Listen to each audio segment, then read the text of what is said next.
Hello everybody, my name is Brando and welcome back to our Tribe Tales. In today's episode, we are going over my element farm. As you can see behind me, I have all of my lovely gachas in a little bubble and they are doing their little thing that they do. So I need to give a shout out to the mod that will help automate our element production. Here on the server, we have a ton of mods installed, one of them being cyber structures. This mod gives us a ton of quality of life changes to our vanilla Ark experience.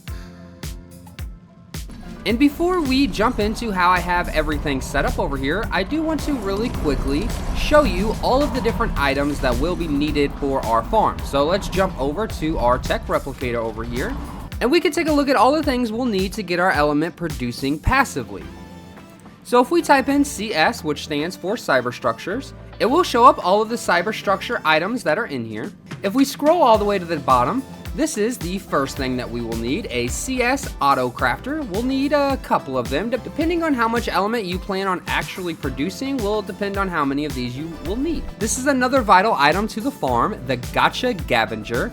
This will force feed one gacha. It's perfect. These are the little bubbles that they are sitting in, and it'll keep our gachas fed. We do need a couple other items. Another item we're gonna need is an item aggregator. This is gonna collect and distribute a lot of different stuff for us. It's for one gonna collect our crystals that the gachas are gonna produce, and it's gonna throw it into something called a it should be in here. It's called a crystal cracker. Right here is the crystal cracker. You do need to get it yourself a couple of gacha crystals before you can make this, but you definitely want to get yourself a cracker.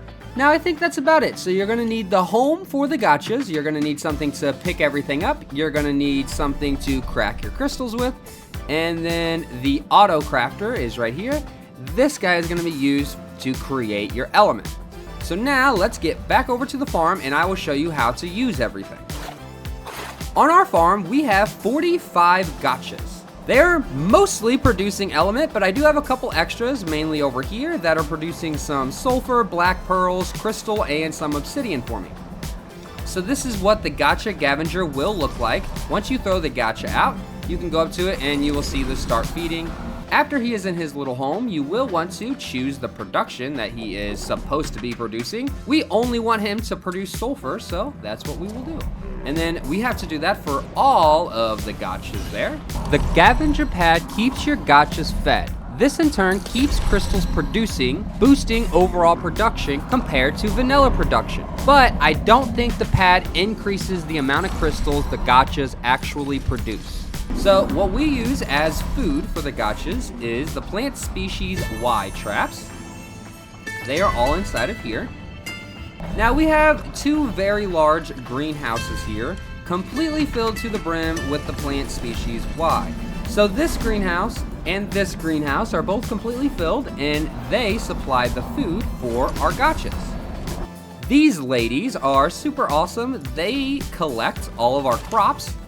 And there is an ignore list, and we have them ignoring all of our normal crops and having them just pick up the plant species Y traps. So these ladies are passively collecting our traps. Then we can get the CS Omni tool. This is another amazing tool by the same mod. This guy has loads of different things you can use with it. It has a dino scanner, a teleporter, but the basic transfer tool is what I almost always use it for. So if you have the, I don't know why it won't go away. So if you have the basic transfer tool on, you can left click and it says at the top, source set is my gardener. So then I unload all of my gardeners into a dedicated storage, just like this. Once that is done, I'm sure you can see the storage behind it. Now a vanilla storage unit has 45 slots, but the CS storage boxes have 90 slots in them.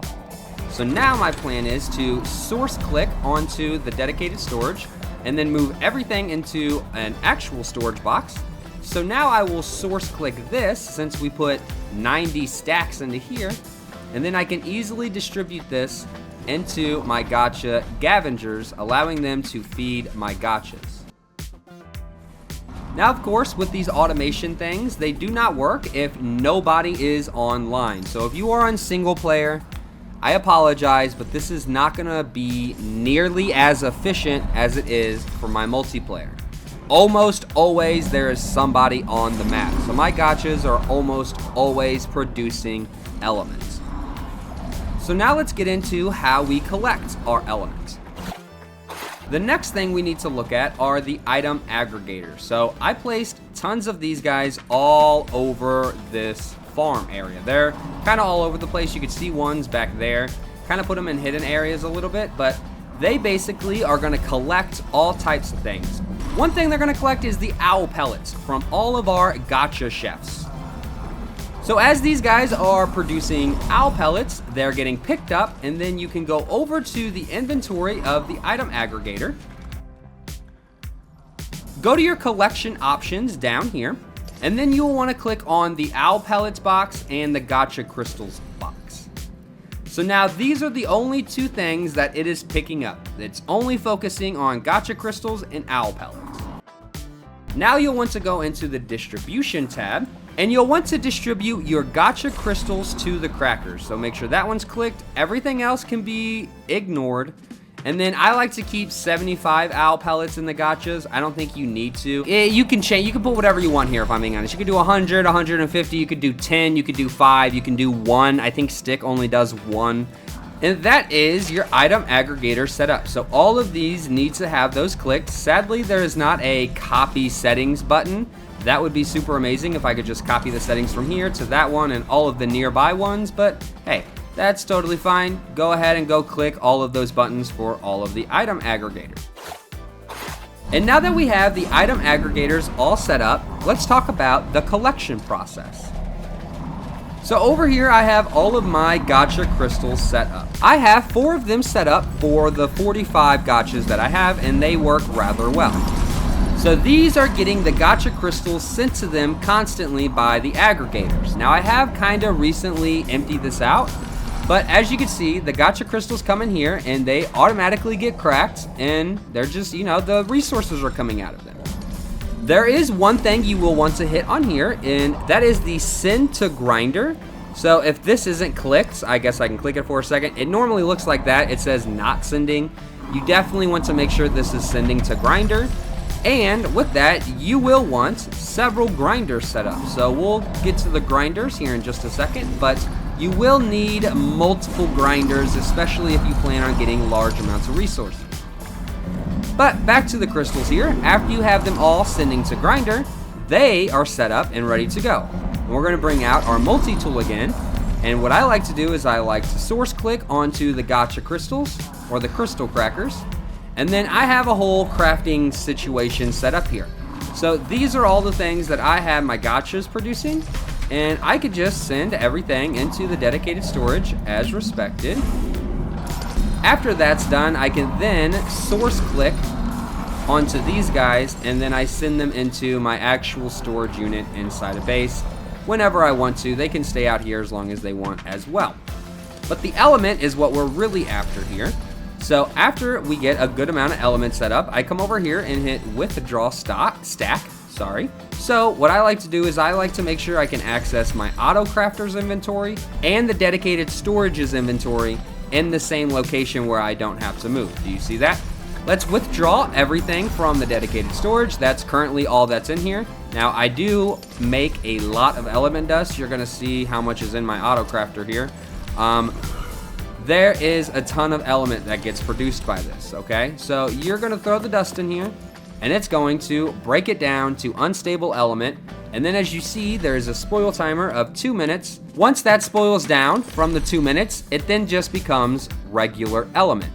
Freeze frame, real quick, something I discovered after making this video. Going over to your search tab here, right underneath your inventory, and typing in dust, you can transfer all of your element dust that you have in your inventory, and if you have more than 500 sheets that need to be made up, you can overslot the auto crafter by quite a bit. But I did transfer 4,000 sheets that needed to be crafted up, which in result is 4,000 slots, and the auto crafter did make my game crash. So I wanted to give you guys a heads up. You can overslot the auto crafter, but don't get too carried away because you will end up crashing your game. Your element won't be lost, but you do cause a crash.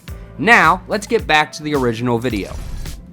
So how you get the auto crafter set up, let's go ahead and collect this. I will use it for my jetpack. How you get the auto crafter set up is you will want to hit select crafting station first. Once you hit this, you definitely want to click your character. Honestly, it should be the only thing that shows up on this list, but choose your character. And then you'll want to come right here and hit select recipe. And then up here, you can type in element. And unstable element is an engram that came with extinction. So now I just wait 2 minutes and then I get me a whole stack of element sheets.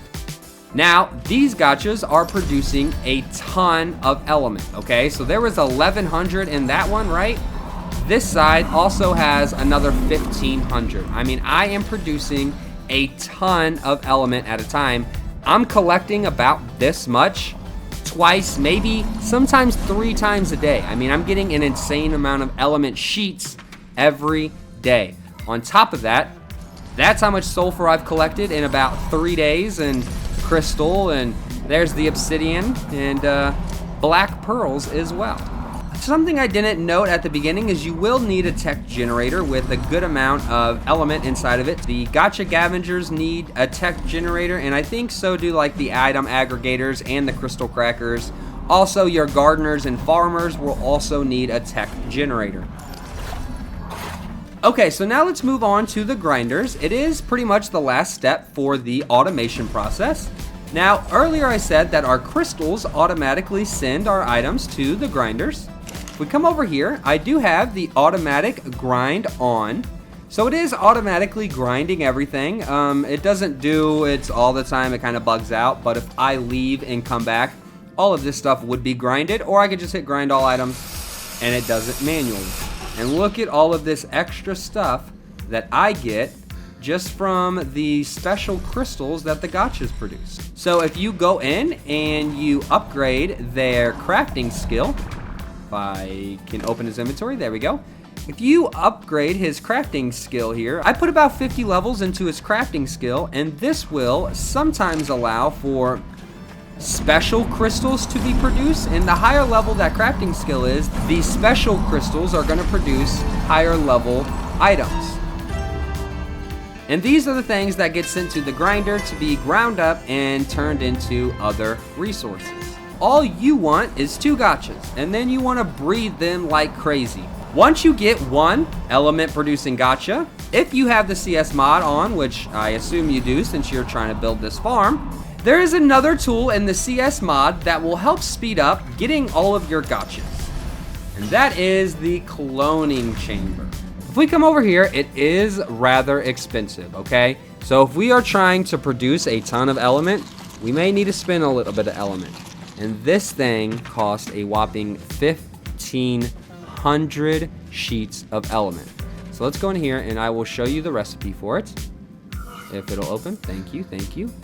Type in cloning. So these are the 3 cloning stations you got. This is the vanilla one.